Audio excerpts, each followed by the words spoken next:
Hey, welcome to another video. So today we're going to be going into everything there is to know about the Supreme System Lord Ra. But before I begin, please be sure to like the video, subscribe to the channel, join the Sith Citadel Discord, links in the description, and consider becoming a join member or sending a super thanks if you wish to further support the channel. Otherwise, let's jump straight into it. Ra was the GOA'ULD System Lord who personified the Egyptian sun god, and is the first to discover the Tari. His mate was Hathor, by whom he had a son Herer, and his brother was Apophis. His elite Jaffa were the Horus Guards. Because of his power, authority, and cunning, Ra was the most powerful of the System Lords. Despite the animosity System Lords feel for each other, Ra was recognized as the Supreme System Lord of the GOA'ULD Empire, a title which made him nominal Emperor of the GOA'ULD. It was because of this, and his supposed murder of Egeria, that the Tok'ra took their name, which literally means against Ra. After some 10,000 years of rule, Ra was finally killed by Colonel Jack O'Neill and Dr. Daniel Jackson, who ringed an enhanced nuclear warhead on board his ship after the Abydonians rebelled, and he was forced to abandon the planet and die. Nothing is known of Ra before he appeared in 22,000 BC at Apep's side, an underlord alongside Nud and Thoth, who was given ownership over a portion of Atok's territory and forces after the latest death at the hands of Apep. United under the rulership of Apep, Ra and his kind swept across the Milky Way galaxy like a plague, taking many worlds under their control and very nearly wiping out the Unas. It was during this time that Anubis grew in Apep's favor, eventually earning a place at his side and becoming his most trusted advisor. By 17,800 BC, Apep's original sons and daughters, Ra among them, became jealous of Anubis for the favor he had with Apep. It was perhaps only fitting that Anubis killed Apep, and that this very act caused the GOA'ULD to do one noble deed in their history. They banded their forces together in order to defeat Anubis. The battles raged for hundreds of years, very nearly decimating the GOA'ULD themselves, taking many Unas with them before Anubis was eventually defeated in 17,400 BC and banished by the GOA'ULD collective. Ra instated himself as the new ruler of the GOA'ULD Empire, reinstating the old order, which had been put in place by Apep. It was at this time that Ra also banished Thoth for his creation of unstable sarcophagus, though Thoth's understudy Telchak remained. To show his appreciation for her help in the fight against Anubis, Bastet was rewarded by Ra himself, who also introduced the former servants of Cyrus and Isis into the ranks of the Underlords. To ensure that the Anubis incident could never happen again, Ra also dismantled the superweapon, which had been Anubis' staple point in his attacks, and divided the crystals which powered it among the remaining GOA'ULD. It was then that the first GOA'ULD dynasty had ended, making way for the second. With the Unas of P3X888 in short supply and the GOA'ULD symbiotes growing once more at a steady rate, Ra and the other GOA'ULD were forced to push the limitations of their species. By 16,000 BC, Ra had managed to solidify his authority and appointed a new form of rulership to govern the GOA'ULD, and thus the System Lords were formed with Ra as the Supreme System Lord. Ra stated that entry into the body was awarded by a vote from the current members, creating a power system that served for thousands of years. Joining the first ranks of the System Lords were Osiris, Isis, Tiamat, and finally Yu, who at the time was thought to be a progressive ruler. During this period, Ra also took Egeria as his queen, though others, such as Hathor, would later fill this position. By 14,000 BC, the GOA'ULD discovered small quantities of naquita, which caused Ra to petition the System Lords for a new era of expansion, offering exclusive rights and access to the now dwindling Unas in exchange for shipments of the valuable material.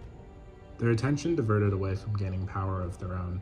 The System Lords set about exploring in order to gain more and more naquita.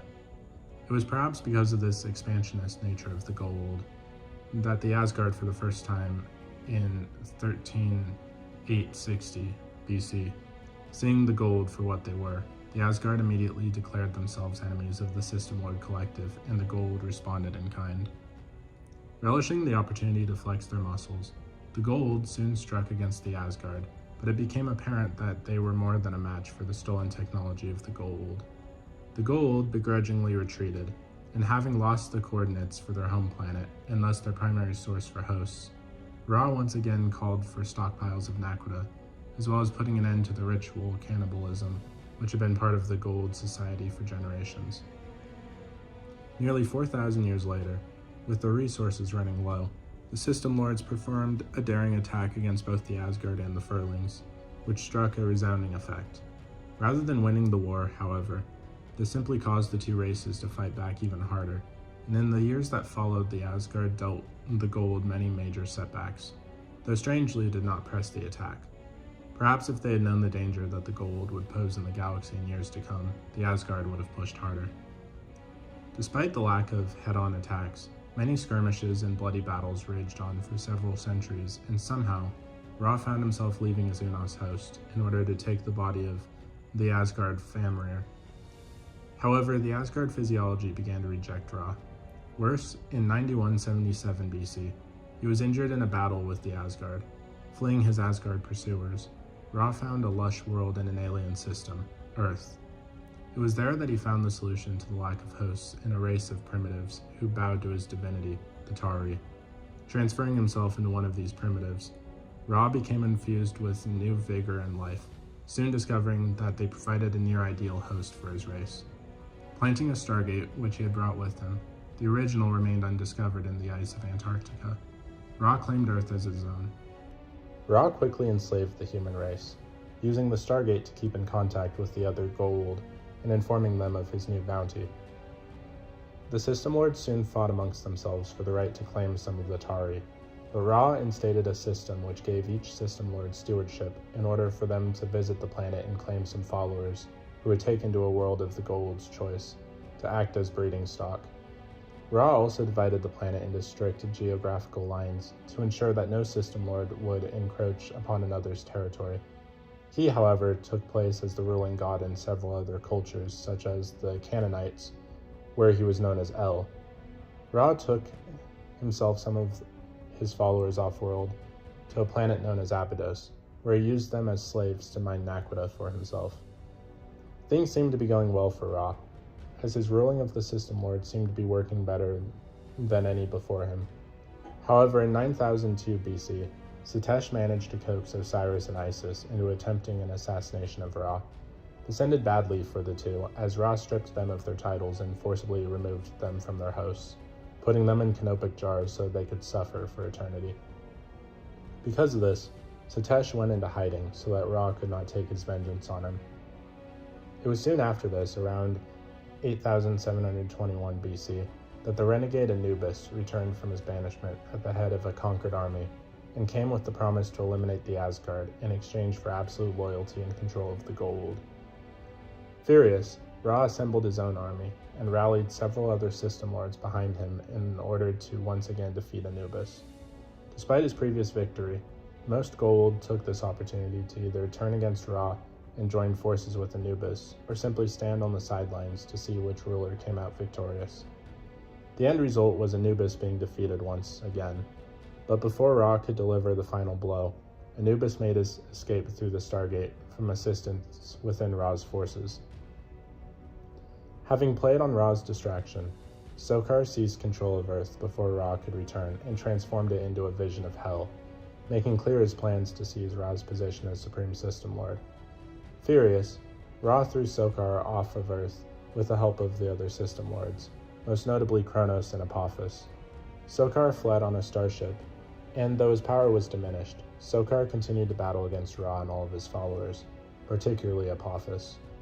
In 4006 BC, Apophis dealt a critical blow to Sokar's forces, and once again stabilized Ra's rule, though again Sokar survived and went back to rebuilding his forces.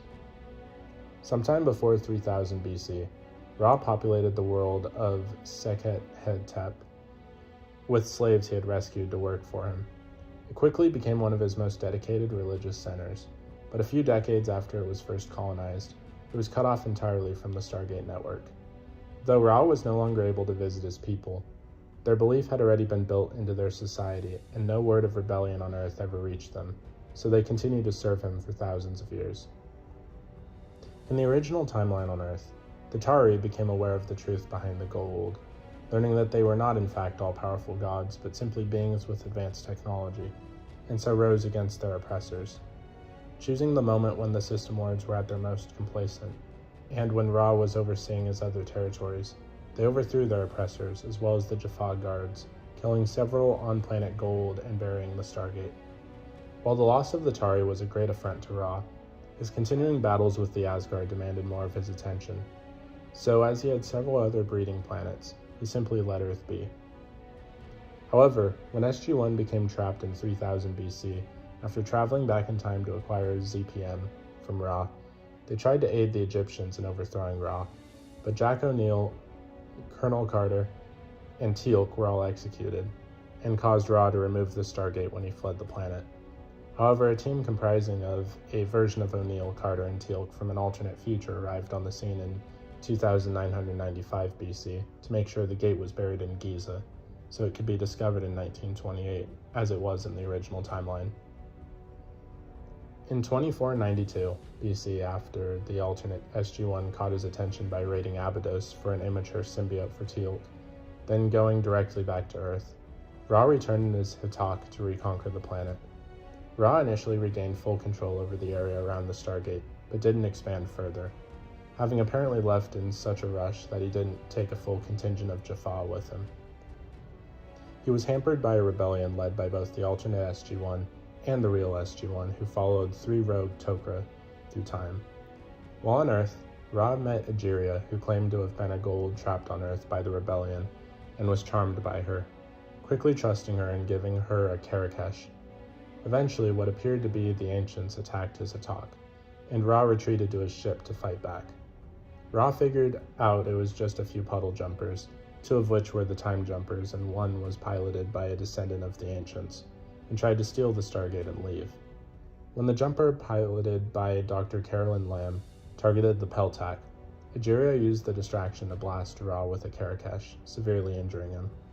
She then had Teal'c injure him in the side with a staff weapon, and claimed that the alternate Daniel Jackson had escaped and done so. With Ra injured, Egeria had him placed in a sarcophagus and took command of the Hatak, ordering a retreat to Abydos. Ra never returned for fear of admitting he screwed up to the other GOA'ULD and potentially damaging his power.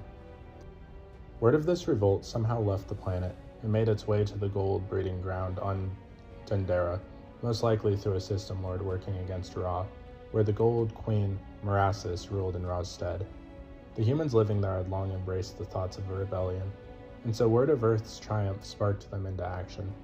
And soon Ra and Merasis' forces were overthrown, and the native Denderans purged the tomb of Ra of any GOA'ULD influence, treating it as a holy place for their rebellion. Because of Earth and Dendera's rebellion against him, Ra outlawed writing on all of his worlds and caused them to come to a technological standstill. On planets which were rich in naquita, trinium, or other materials which he needed, Ra forced his subjects into slavery and mined the planets for everything they were worth. On some worlds, such as Abydos, he used only a handful of Jaffa and scare tactics to keep the local population in check, while on other, more densely populated worlds, he employed his massive armies as shock troops as well as intrusive police forces. Despite this, Ra was known to richly reward those who served him well, and commonly showered them with wealth and honors. However, anyone who went against him were treated with torture and death, as well as being forced to serve under him unconditionally. On most of his worlds, Ra's people would congregate in small cities, where they would be allowed a degree of autonomy provided they did not rebel against him, and as long as they continued to work in the mines to pay their tribute. Ra was known to have a select group of allies who he could trust to side with him in times of crisis, including his queen Hathor and his son Harrower, who worked as his agent for several millennia while secretly plotting to overthrow him. In an unknown date after the loss of Earth, Ra created the Trial of Ra, a contest where those who sought to become particularly high-ranking servants of Ra competed in various trials across different planets. It proved to be a highly deadly test, but some overcame it. Having witnessed the stagnation of the GOA'ULD for several millennia, as well as Ra's singular desire to wipe out the Asgard, the Queen Egeria spawned a legion of symbiotes in 1002 BC, which opposed the ways of Ra in order to change the balance of power. To add insult to injury, she even named her children the Tok'ra, literally meaning against Ra, and began her rebellion against the other GOA'ULD. Ra's queen Hathor, one of the last GOA'ULD who remained on Earth after the Stargate was buried, was later imprisoned in her tomb in 132 BC for all eternity. Luckily for her, the tomb had a sarcophagus which kept her alive for thousands of years before she was freed by a team of archaeologists. Hundreds of years later, in 37 BC, the GOA'ULD lost 2 key worlds as well as several other vital installations. Suspecting at first the Asgard, Ra later discovered that it had in fact been a traitor in his midst, and so convened a meeting with the System Lords to deal with the situation. It was at this meeting that Egeria finally revealed her act of betrayal, and so she was sentenced to eternal damnation inside a stasis jar in Pangar, though she too was found thousands of years later and also freed.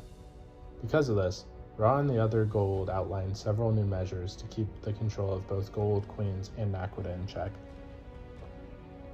Because of all these happenings during the course of Ra's rule, the System Lords under him once again went back to quarreling amongst themselves, threatening to undo all that Ra had worked towards when he tried to unify his race.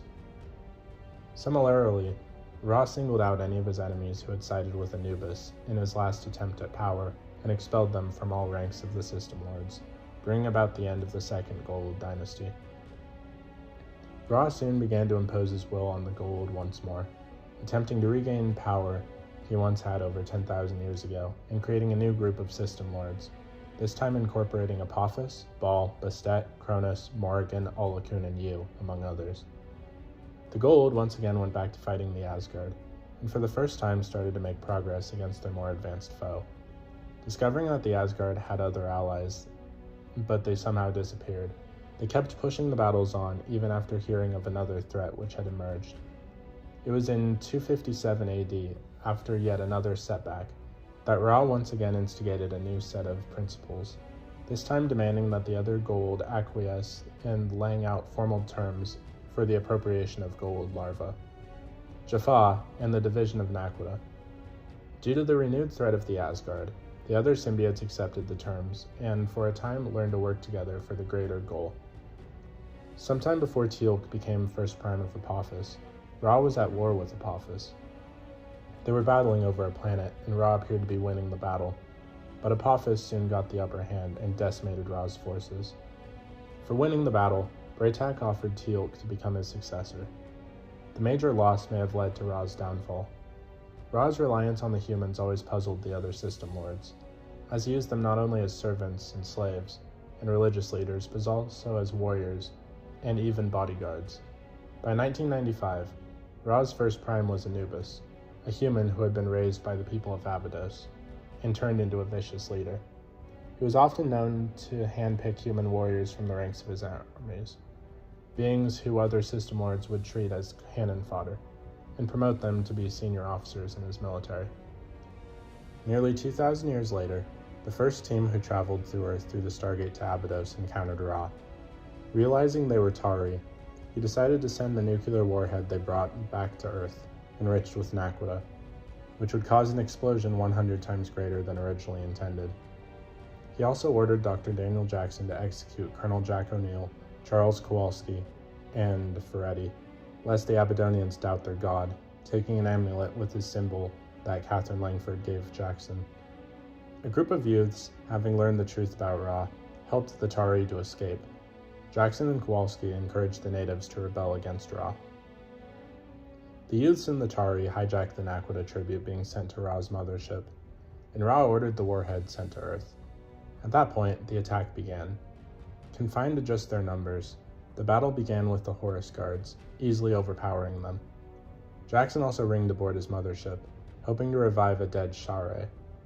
Ra discovered them and attempted to kill Jackson with his hand device. However, as this was going on, O'Neill used the transportation rings to decapitate Ra's first prime, which also took Ra's right arm as well as Jackson and Share off the ship, although not before Jackson stole back the amulet. Moments later, Kasuf and the rest of the Abydonians arrived en masse, rebelling against Ra. Believing Abydos lost, Ra took his ship into orbit. O'Neill had activated the warhead, but Ra had disabled the deactivation. Unable to stop the countdown, O'Neill and Jackson ringed the warhead aboard Ra's ship while it was orbiting the planet, destroying the ship and finally killing Ra. After Ra's death, an unknown GOA'ULD System Lord, later found out to be Apophis, traveled to various worlds including Earth, to find a suitable host for his mate, Amenet. Many individuals, including Major General George Hammond, thought Apophis was actually Ra. This was disproven after Jackson finally figured out the differences between the two System Lords in Children of the Gods. Many System Lords rose to great power in the vacuum caused by Ra's death. However, none had the sort of command over the others that Ra had held. The main ones that rose to power were Apophis, Anubis, and Baal. During the mission shortly after meeting Erisbach, SG1 were tricked into participating in the trial of Ra as part of a scheme by Mott, Ra's mate, to kill them in revenge for Ra's death. During this quest, SG1 learned that Ra was not a GOA'ULD, but was another race entirely, their discoveries suggesting that Ra had some unspecified ties to the Ancients and the Ascended Beings. In 2003, Anubis, who had managed to return a year before, traveled to Abydos in search of the Eye of Ra, one of the eyes of the GOA'ULD and a powerful power source for his superweapon. Daniel Jackson, who had ascended, discovered that Ra had hidden it on Abydos, and Anubis realized it too and attacked the planet. Eventually, SG1 found a secret chamber in the Abydos pyramid, which Ra used as a treasure room. Among the treasures were the Eye of Ra in a secret compartment, and the Lost City tablet that told the story of the Ancients and the existence of their lost city. Anubis eventually got the Eye of Ra and destroyed Abydos, but SG1 escaped with the tablet from Ra's collection and began their search for Atlantis. Years later, another GOA'ULD claiming to be Ra risen from the dead started to rise to power, although he seemed to possess all the knowledge and talents of Ra, even going as far as to locate several hidden caches of resources hidden away by Ra. He was in fact simply the offspring of Ra, and so contained his genetic memory. Despite this, he managed to draw many Jaffa to him, who truly believed he was the Sun God reborn. So what did you guys think of the Supreme GOA'ULD System Lord Ra? Please let me know in the comments down below. If you haven't already, please be sure to like the video, subscribe to the channel, join the Sith Citadel Discord, links in the description, and consider becoming a join member or sending a super thanks if you wish to further support the channel. Otherwise, I'll see you in the next video.